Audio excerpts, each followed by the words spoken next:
여러분 안녕하세요. 이 박사입니다.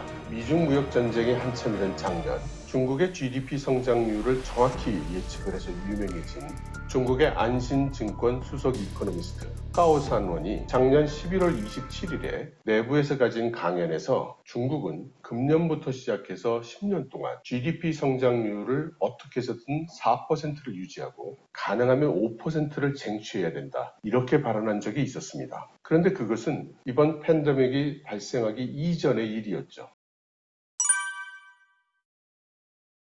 최근 중국의 고위 경제 강요가 중국의 금년도 GDP 성장 목표가 3%가 될 것이라고 그렇게 이야기를 했는데 그것도 굉장히 어려운 얘기로 보이죠. 제가 보기에는 미중 무역 전쟁이 발생했기 때문에 중국의 GDP 성장률이 7%를 목표로 했던 것이 4 내지 5% 정도로 내려왔다면 미중 무역 전쟁의 영향이 GDP 성장률에 준 효과가 2, 3% 정도 된다는 뜻인데 이번 질병 사태의 영향은 미중 무역 전쟁의 영향보다는 훨씬 더 클 것 같습니다. 그러니 GDP 성장 목표가 4, 5%를 예상한 데서 다시 8에서 10% 정도가 내려와야 된다는 뜻이죠. 그러면 아마 마이너스 6%에서 마이너스 3% 정도가 되지 않을까. 단순 계산으로는 그렇게 나오죠. 이렇게 간단히 주먹국으로 계산해보는 것이 무슨 중요한 의미를 갖는 건 아니겠지만 금년에 중국의 경제가 그 정도로 심각하고 이것이 실업에 지대한 영향을 줄 것이라는 점에는 두말할 나위가 없을 것입니다. 금년 2월에 중국의 도시 실업률 발표가 있었는데요. 역대 최고치인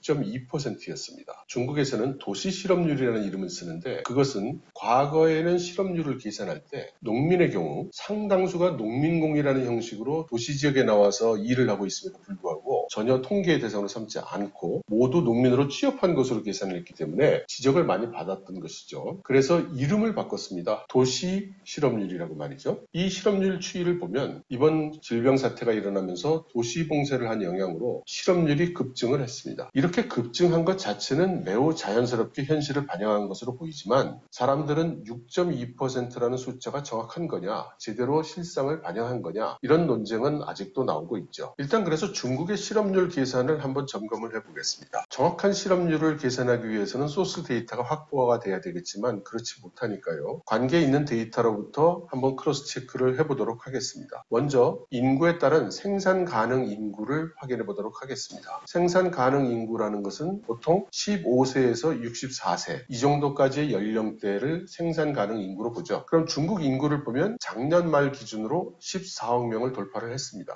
그리고 도시 인구는 8억 4,843만 명으로 나타났고요. 그리고 다시 도시지역 취업 인구 수를 보면 4억 4,247명으로 나타납니다. 농촌 같은 경우는 3억 4,167만 명이 되고요. 그러면 도시지역의 취업 인구는 도시 인구의 62% 정도가 됩니다. 실업률이 5에서 6% 정도라는 것을 고려를 할 때 도시 인구의 62%만이 취업 인구인 것을 해석을 하면 도시지역의 경제활동 인구 자체가 62% 수준이라는 뜻이 되겠습니다. 보통 생산 가능 인구 중에서 취업이 가능한 경제활동 인구를 추정을 할 때 각국마다 기준이 다르죠. 우리나라 같은 경우는 직접 조사를 해서 확인을 하고 있습니다. 말하자면 전업주부인지 맞벌이를 하고 있는지 등등을 조사를 하죠. 그런데 중국의 경우는 14억 명을 다 조사하기가 너무 어렵습니다. 그래서 어떤 인구 통계학적 기준을 가지고 적용을 하고 있다고 봐야 되겠죠. 그래서 일단 연령을 가지고 나누는지를 한번 확인해 보겠습니다.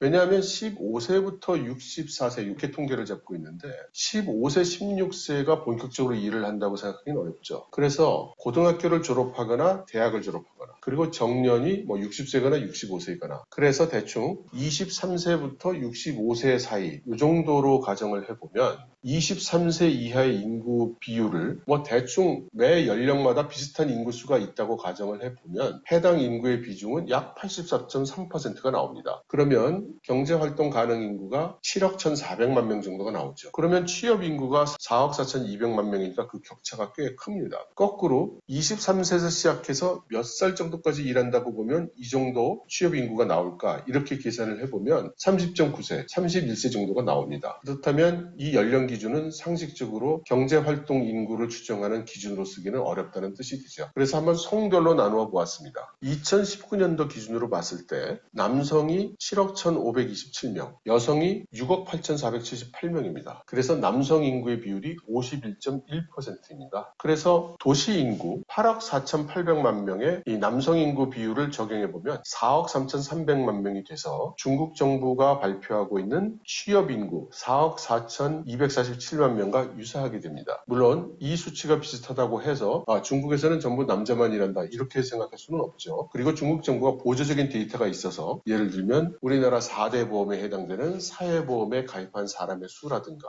또는 근로소득세라든가 이런 데이터를 가지고 구체적으로 추정했을 가능성도 있습니다. 그렇지만 이제 저희의 분석 목적은 정확한 경제활동 인구를 파악하는 데 있지 않고 중국 정부에서 이야기하는 실업률이라는 것이 대충 어느 정도 수준인지 실제와 부합하는 것인지 그 감각을 알아보려고 하는 것이니까요. 방편적으로 중국의 경제 가능 활동 인구는 대체로 23세에서 65세 사이에 도시에 사는 남성을 위주로 한다. 이렇게 생각을 해보면 사실 우리나라도 상당히 비슷한 면이 있기 때문에 우리나라 형편과 이렇게 맞춰서 감각적으로 비교해 볼 수가 있을 것 같습니다. 물론 이것은 절대 정확한 수치가 아니라는 점을 다시 한번 말씀드립니다. 그러면 우리 감각에서 볼 때 중국의 현재 실업률은 20명 중에 1명 정도 실업한 것인데 그게 어느 정도 높은 실업률일까요? 금년 3월에 통계청이 발표한 우리나라 실업률은 4.2%입니다. 그리고 이 실업률은 매우 엄중한 것으로 여겨지고 있죠. 그러니까 우리나라가 현재 겪고 있는 실업난 대비해서 보면 중국은 여기서 50% 정도 더 실업이 일어나고 있는 것이니까 그 느낌이 좀 오실 수 있을 겁니다. 이 실업률 숫자는 현실과의 괴리는 틀림없이 있겠지만 나름대로 중국의 매우 어려워진 고용 상황을 반영하고 있다고는 생각할 수 있을 것 같습니다. 그러면 이 실업률이 앞으로 개선될 수 있는가? 아니면 더 악화될 것인가? 또는 얼마나 최대한 방어할 수 있겠는가? 이제 이런 것들이 우리가 알고 싶은 거죠. 실업률을 예측하는 데는 여러 가지 방법이 있겠지만 저희에게 가용한 수단은 별로 없고 그래서 한번 수출을 통해서 알아보도록 하겠습니다. 작년 10월에 중국 상무부장 종산 이 사람은 수출이 중국 경제 성장의 3도 마차 중에 하나고 직간접적으로 약 1억 8천만 명에게 일자리를 제공하고 있다. 이렇게 이야기한 적이 있습니다. 그래서 전국 일자리 수의 20%가 넘는다. 이렇게 얘기를 했죠. 그런데 중국의 1사분기 GDP 성장률이 마이너스 6.8%라는 숫자로 곤두박질을 치고 수출 역시 대폭 감소를 했죠. 작년 12월에 2,400억 달러 정도의 수출을 했는데 금년 1월, 2월은 1,462억 달러였고 어느 정도 회복이 된 3월 달에 1,851억 달러 수준으로 그쳤습니다. 중국 정부가 강력하게 업무 재개를 독려하고 있지만 이 숫자가 과연 개선될 수 있을지는 의문입니다. 여러분들 모두 다 아시다시피 미국, EU, 일본 모두 자국 기업을 중국에서 철수하도록 이렇게 종용을 하고 있는 상태 아니겠습니까? 그러면 이 외국 기업들의 중국 공장 그리고 중국에 주고 있는 오더 이런 것들이 모두 중국을 떠나겠죠. 그런 효과로 이미 지난 3월에 중국의 최대 수출 대상 경제체는 미국도 아니고 EU도 아니고 아세안으로 바뀌었습니다. 그래서 지금 3월달 수준에서 큰 개선이 일어나지 않는다고 가정을 하면 2,400억 달러 수준의 수출이 1,851억 달러 수준으로 내려왔으니까 수출이 23% 정도 감소한다라고 생각을 해볼 수 있을 것 같습니다. 이것을 과다한 것으로 생각할 수도 있겠지만 베이징의 이코노미스트 중에는 금년에 중국 수출은 20%에서 40% 정도가 감소할 것이라고 이렇게 내다보기도 합니다. 종산이 말한 대로 수출이 1억 8천 명에게 일자리를 직간접으로 제공하고 있다면 이 숫자가 23% 줄어든다는 상황에서 어떻게 변할까? 그냥 막 적용을 하면 4,100만 명분의 일자리가 줄어든다고 할 수 있습니다. 그러면 현재 4억 4,200만 명인 취업자 수가 4억 100만 명으로 줄어드는 거죠. 그러면 실업률이 6.2%에서 16% 정도로 대폭 올라갈 거라는 뜻이죠. 역사적으로 실업률이 이 정도 수준에 달하면 국가 자체가 정상적으로 존립하기가 어려운 수준이라고 할 수 있죠. 하지만 종산의 이런 발언은 본인이 맡고 있는 상무부가 이렇게 역할을 많이 한다는 이걸 강조하기 위한 발언이기 때문에 4,100만 명 전부가 실업한다고 그렇게 생각할 수는 없을 것입니다. 직접 영향을 받는 사람도 급여가 줄어드는 선에서 그칠 수가 있고 실업은 안 일어날 수도 있고 간접적으로 일자리에 영향을 주는 사람의 경우에는 실직한다고까지는 할 수가 없을 것입니다. 그렇다 해도 절반 정도 잡아도 2천만 명 정도는 실직이 된다는 그런 계산이 되죠. 그리고 실제로 지금 이야기는 전부 도시 지역 얘기만 하고 있는데 농촌 지역의 실질적인 실직자, 통계에 안 잡히는 실직자인 농민공이 있습니다. 정부 통계는 농민의 취업 인구가 3억 4천만 명인데 전문가마다 견해가 틀리지만 적어도 이 중에서 농민공으로 일하는 사람이 적게는 7천만, 8천만에서 많게는 1억 2천만 명 이상이 일하고 있다 이렇게 보거든요. 현실적으로는 이 사람들이 도시 지역에 삽니다. 일거리가 없어져도 고향으로 돌아갈 수가 없는 신세가 된 사람들이 굉장히 많습니다. 행정적으로만 농민이지 실제로는 도시 취약계층으로 사는 사람들이 엄청나게 많은 거죠. 그렇기 때문에 중국 정부가 이들을 도시에 수용하는 정책도 발표를 한 것이기도 하고요. 이런 맥락에서 중국 정부는 작년부터 이 농민공들 보고 농촌으로 돌아가서 농촌 창업을 하라고 장려를 했죠. 그런 정책이 여러 가지가 있는데 그중에 4가지 끌어오기 이런 정책도 있습니다. 스인이라는 정책인데요. 인재는 귀향하고 자금도 농촌으로 돌아오게 하고 프로젝트도 농촌 쪽으로 좀 보내고 그렇게 해서 꼭 영리적인 이익을 내지 못하더라도 공익에 좀 기여를 하도록 하자 뭐 이런 겁니다. 이런 농민공이라는 요소가 있고 거기에 금년 가을에 중국의 대학 졸업생이 역대 최대인 874만 명이 될 것으로 보입니다. 금년에 이들에게 줄 수 있는 일자리가 거의 없을 것으로 예상이 되는데요. 이는 전에도 말씀을 드렸지만 대졸자가 취업을 못한다는 것은 단순한 실업 문제가 아닙니다. 이들이 대학을 졸업할 수 있을 때까지 인생을 걸고 지원을 한 2사람의 부모, 4사람의 조부모의 인생이 같이 걸려 있는 것이죠. 그래서 대졸자가 직장을 못 가지게 되면 정치 사회적인 문제로 비화를 하게 되는 것입니다. 북경대학의 연구에 의하면 중국 최대의 구인구직 사이트 짜오핀닷컴에서 금년도 구인 정보를 분석을 해보니까 1사분기에 구인의 규모는 평년 대비해서 27%를 하락했다는 것입니다. 게다가 평년도에는 대졸 신규 구직자 수가 700만이 안 됐었거든요. 근데 금년에는 874만 명. 그러므로 임팩트는 훨씬 더 클 것이라고 우리가 생각을 할 수 있습니다. 이렇게 되니까 중국 정부가 다급해지죠.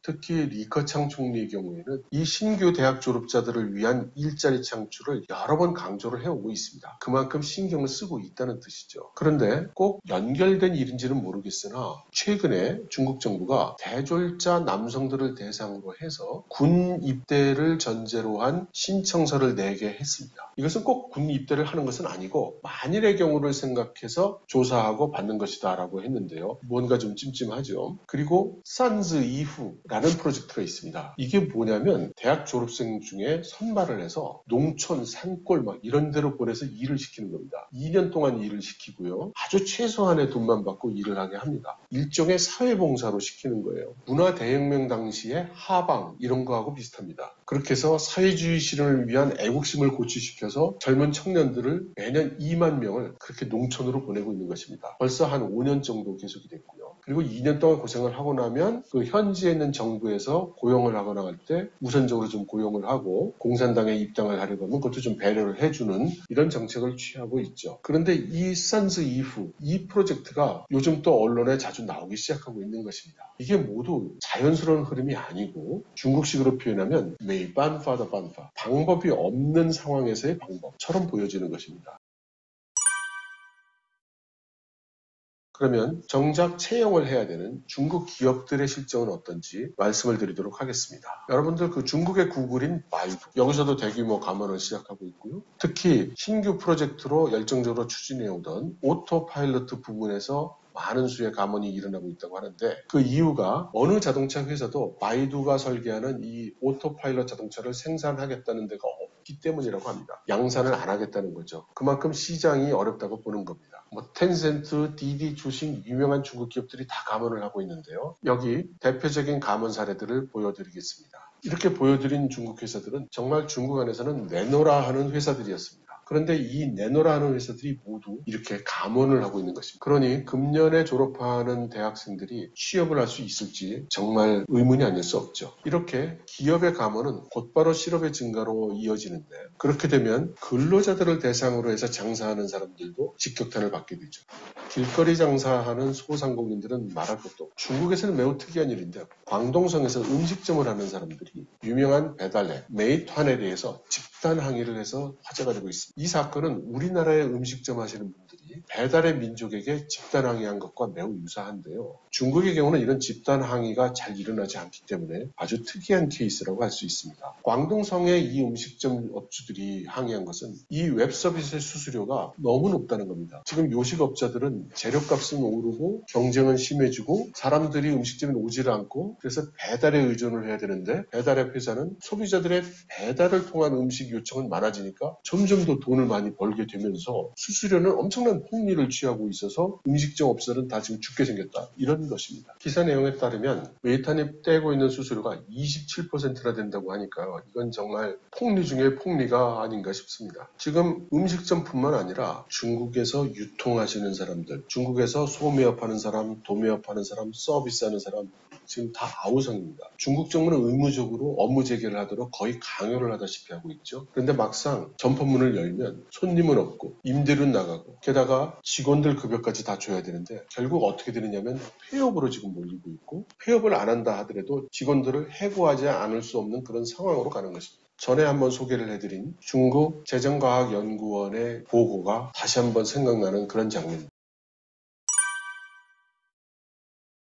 미국에 있는 반중국 공산당 성향의 경제학자가 한 사람이 있는데 이 사람은 중국 경제의 삼두마차, 투자, 수출, 소비 모두 타격이 심하고 작년 상반기에 실업자 수가 500만 정도였는데 현재 상태로 보면 1,500만 정도의 실업자는 더 발생할 거다. 그는 그래서 금년도에 실업자는 2천만 명 정도로 추정하는 것이 가장 합리적일 것이라고 이야기를 했습니다. 유사한 실업 규모를 예측한 사람들이 있습니다. 홍콩 노무라 증권의 수석 이코노미스트인 루팅 박사 그리고 이코노미스트 왕징 이 두 사람이 함께 발표를 한 것인데요. 이번 질병 사태 이후에 전 세계가 대공황 이후 최대의 순환을 받을 것이고 금년 2, 4분기에는 중국의 수출이 30%가 하락할 것이라고 했습니다. 그래서 1,800만 정도의 실업이 발생할 것이라고 했죠. 따라서 2, 4분기 말이면 1,800만의 실업자가 더 생긴다는 뜻이죠. 심지어 홍콩의 사우스 차이나 모닝 포스트는 여러 가지 실업 수를 추정하는 그런 전문가들의 의견을 보도를 하면서 여러 가지 인수를 고려할 때 중국의 실업자 수는 2억 명에 달할 수도 있다고 했습니다. 물론 농민공이라든가 여러 가지를 다 끌어모은 숫자이겠죠. 요는 금년 중국의 실업은 전무후무한 규모의 실업이 될 것이라는 것이고 그 효과는 대단히 엄중할 것이라는 데 모두의 의견이 일치하고 있는 것입니다. 여러분 감사합니다.